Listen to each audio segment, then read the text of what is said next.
Bienvenue à tous, chère famille Extravagance.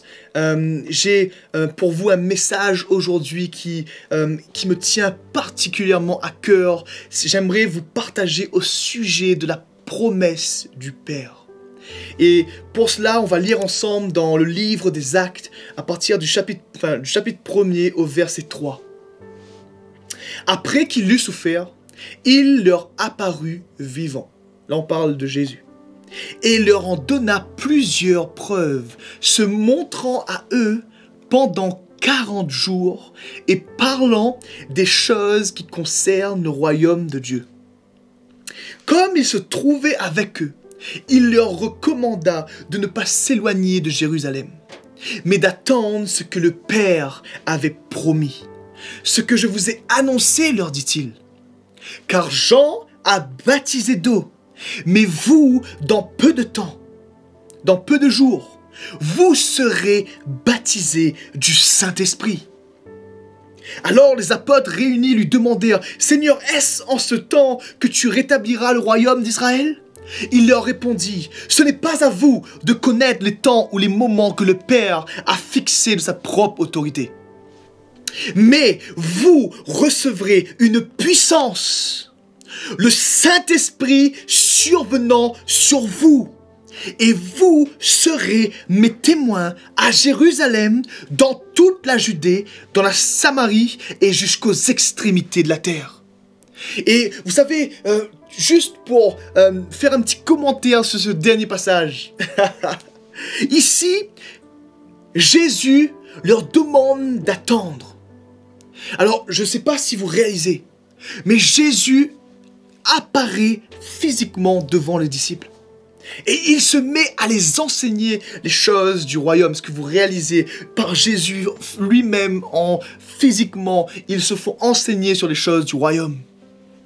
Je ne sais pas pour vous, mais moi, si j'étais à leur place, quelque chose se passerait en moi. Et je me lèverais le jour même en me disant, Jésus est apparu, Jésus est là. Mais Jésus, de manière claire et précise, demande aux disciples de ne pas bouger pour l'instant. Il leur demande d'attendre. Mais pourquoi Jésus demande aux disciples d'attendre? Et les disciples peut-être pensaient que c'était parce qu'il voulait leur révéler les choses du futur, dans le sens où quand est-ce que le royaume allait être établi. Et en fait, leur focus n'était pas sur la bonne chose. C'est le message que Jésus voulait leur donner. Ce n'est pas à vous de connaître les temps que Dieu le Père lui-même a fixés, mais vous recevrez une puissance, le Saint-Esprit survenant sur vous. En fait, ce que Jésus voulait dire aux disciples, c'est que le focus était d'être baptisé dans le Saint-Esprit pour devenir des témoins et pour annoncer l'évangile jusqu'aux extrémités de la terre. Et Jésus était conscient que la promesse du Père devait être envoyée pour que les disciples puissent être envoyés. Et il leur demande d'attendre. D'attendre que le Saint-Esprit vienne, d'attendre que le Saint-Esprit soit déversé afin qu'il soit baptisé dans le Saint-Esprit. Et comme vous le savez, quelques versets plus tard, quand on arrive au chapitre 2 dans Acte 2, à partir du verset 1er, quelque chose se passa. Et juste pour que vous puissiez, pour vous rappeler quelque chose, le mot Pentecôte, c'est le mot 50e jour. Jésus resta avec les disciples 40 jours. Et le 50e jour, la Pentecôte arriva. C'est pas par hasard. Pendant 10 jours, les disciples étaient réunis dans la chambre haute et ils priaient de manière fervente et de manière obéissante parce qu'ils voulaient obéir à la voix de Dieu, à Jésus qui leur a dit d'attendre jusqu'à ce que le Père envoie sa promesse. La promesse du Père, c'est son propre esprit. C'est le Saint-Esprit. Le Saint-Esprit n'est pas une énergie. Le Saint-Esprit n'est pas juste une puissance. Le Saint-Esprit est Dieu lui-même. Le Père nous a promis de nous plonger dans son être, de nous plonger dans le Saint-Esprit, de nous baptiser. Le mot baptiser, le mot baptizo, signifie être immergé dans une solution. C'est l'image de quelqu'un qui plonge un vêtement dans un vêtement blanc par exemple, dans une couleur rouge. Et il laisse le vêtement dans le liquide jusqu'à ce que la couleur imprègne chaque fibre, chaque partie du vêtement. Et quand il le retire, le vêtement a changé même de nature. Au lieu d'être un t-shirt blanc par exemple, ce serait un t-shirt rouge par exemple si c'est la couleur qui a été choisie. Et c'est exactement ce que Dieu veut faire avec nous. Il veut nous plonger, il veut nous baptiser dans son être, dans Dieu lui-même, dans le Saint-Esprit. Et comme vous le savez, la parole de Dieu nous enseigne que c'est uniquement Jésus qui baptise dans le Saint-Esprit. Et nous allons lire ensemble maintenant acte 2, le moment où la promesse a été déversée. La Bible nous dit: le jour de la Pentecôte, donc le 50e jour, ils étaient tous ensemble dans le même lieu. Et tout à coup, il vient du ciel un bruit comme celui d'un vent impétueux. Et il remplit toute la maison où ils étaient assis. Des langues semblables à des langues de feu leur apparurent, séparées les unes des autres, et se posèrent sur chacun d'eux. Et ils furent tous remplis du Saint-Esprit et se mirent à parler en d'autres langues selon que l'Esprit leur donnait de s'exprimer. Et si on lit la suite de ce passage, ici, on voit Pierre qui se met à prêcher et tout à coup 3000 personnes viennent à Jésus, se font baptiser et deviennent des disciples. C'est extraordinaire comment dès l'instant où ils ont reçu le Saint-Esprit, la puissance de Dieu a été libérée au travers d'eux. Et vous savez, il y a une réalité dans tout cela. Vous savez, quand on lit ce passage, on réalise que Jésus avait demandé aux disciples d'attendre. D'attendre quoi? D'attendre que la promesse du Père soit libérée afin qu'ils puissent devenir des témoins. C'est la puissance de l'Esprit, c'est la présence de l'Esprit sur nous qui fait de nous des témoins. Sans le Saint-Esprit, nous ne pouvons pas être des témoins. Sans le Saint-Esprit, nous sommes des commerciaux. Nous partageons quelque chose dont nous n'avons pas vécu. Nous parlons au sujet de quelqu'un que nous ne connaissons pas. Parce que la Bible nous dit que c'est l'Esprit qui nous conduira dans la vérité. Que c'est l'Esprit qui nous révélera Jésus. Et ici, on voit cette promesse du Père qui a été libérée. Et j'aimerais vous dire une chose.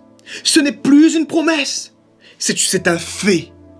Dieu a libéré son esprit. Et maintenant, toi et moi, nous avons accès à cette réalité. Parce que le Saint-Esprit a été déversé. Maintenant, il est temps que le peuple de Dieu, que le chrétien que nous sommes, nous puissions réaliser que le Saint-Esprit est accessible. Et que tu peux, maintenant, si ton cœur est ouvert, et si tu cherches comme jamais Jésus, recevoir le Saint-Esprit sur toi et devenir un témoin.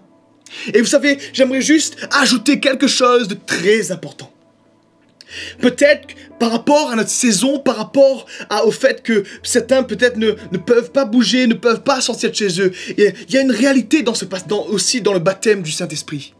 Vous savez, il est dit dans ce passage que les disciples se sont réunis pendant 10 jours et ils étaient unis et ils priaient ensemble jusqu'à ce que la promesse arrive. Et souvent, lorsqu'on lit ce passage, on a tendance à croire que c'est la raison pour laquelle le Saint-Esprit est descendu. Et j'aimerais vous dire que ce n'est pas la raison pour laquelle le Saint-Esprit est venu. Vous savez, l'unité, la prière sont deux réalités, principes extrêmement puissants dans la parole de Dieu. Mais dans ce cas précis, ce n'est pas la raison pour laquelle le Saint-Esprit est descendu. Je vais vous dire pourquoi. Parce que le Saint-Esprit est déversé uniquement par Jésus. C'est Jésus qui baptise du Saint-Esprit, les amis. Et ce qui s'est passé, la Pentecôte est arrivée parce que Jésus a prié. C'est à cause de la prière de Jésus que les disciples ont été baptisés du Saint-Esprit. Et cela, ça enlève le focus sur nos efforts. Ça enlève le focus sur ce qu'on fait ou ne fait pas. Il y a quelque chose qui s'est passé dans Jean 14 au verset Jean 14, verset 16, lorsque Jésus pria, et il dit, « Et moi, je prierai le Père, et il vous donnera un autre consolateur, afin qu'il demeure éternellement avec vous. L'Esprit de vérité que le monde ne peut recevoir, parce qu'il ne le voit point et ne le connaît point. Mais vous, vous le connaissez, car il demeure avec vous, et il sera en vous. » Là, à cause de la prière de Jésus, à cause du fait que Jésus a demandé au Père d'envoyer le consolateur est venu. Et le fait que les disciples aient attendu avec foi, avec l'unité, avec la prière, a permis de préparer leur cœur à recevoir, bien sûr, le Saint-Esprit. Mais je voulais juste ajouter ce principe simple. Pourquoi je le fais? Parce que des fois, on peut être chez nous seul et recevoir le Saint-Esprit.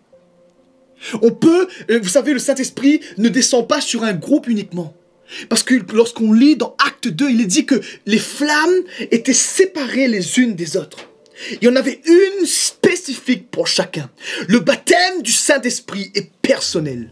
Il est spécifique, il est individuel, il est fait pour chacun de nous. Il y avait une langue de feu pour chaque disciple qui était présent dans ce lieu. Il y avait son baptême pour chacun. Et aujourd'hui, peut-être que tu regardes cette vidéo et tu me dis, je n'ai jamais été dans un rassemblement qui parle du Saint-Esprit. Mais là où tu es maintenant, cette promesse est accessible. Tu peux le recevoir maintenant parce que Jésus a décidé de te donner cette promesse. Alors maintenant, si tu es avec moi et que tu écoutes ce message et que tu me dis, Sam, je n'ai pas été baptisé dans le Saint-Esprit, je n'ai jamais reçu le Saint-Esprit, alors je veux prier avec toi. Vous savez, lorsqu'on lit la parole de Dieu, c'est tellement surprenant. Lorsqu'on voit les disciples dans le livre des Actes, ils se déplacent. Et à un moment donné, on lit, je ne sais plus exactement dans quel verset dans le livre des Actes, on voit les disciples qui arrivent dans une ville et qui croisent un groupe de personnes qui étaient chrétiens. Et il leur demanda, mais de quel baptême avez-vous été baptisés? La première question des disciples envers ce groupe de personnes était, de quel baptême avez-vous été baptisés? Alors la réponse des amis qui étaient là, ils le disent, on était baptisés du baptême de repentance, celui de Jean-Baptiste, le baptême d'eau.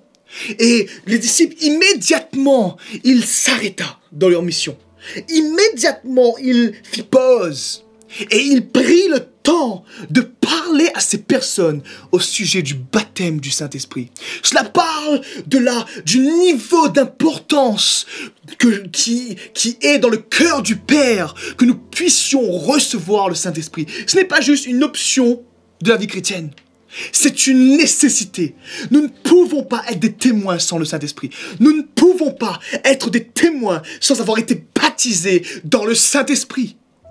Et c'est pour cela qu'aujourd'hui, j'aimerais vraiment prier avec vous dans ce sens. Est-ce qu'on peut juste courber nos têtes là où nous sommes et juste fermer nos yeux? Et j'aimerais prier maintenant pour que Jésus déverse sur vous son Saint-Esprit. Peut-être que tu es dans ce lieu et tu me dis, j'ai déjà été baptisé dans le passé dans le Saint-Esprit, mais j'ai besoin d'être renouvelé. Et c'est aussi possible, mon ami, si tu es là et que tu as besoin d'être rafraîchi par l'onction du Saint-Esprit, maintenant même, il va souffler. Maintenant même, son onction sature ta maison, sature là où tu es, la pièce où tu es maintenant, dans le nom de Jésus. Et je prie maintenant, Seigneur Jésus, merci pour ta présence qui sature chaque maison maintenant. Seigneur Jésus, nous voulons prier parce que tu es celui qui baptise du Saint-Esprit. Tu es celui qui a prié pour que la promesse du Père nous soit donnée. Alors je prie maintenant pour ces précieuses personnes qui ouvrent leur cœur maintenant et qui ne te connaissent pas. Et je prie qu'ils puissent recevoir maintenant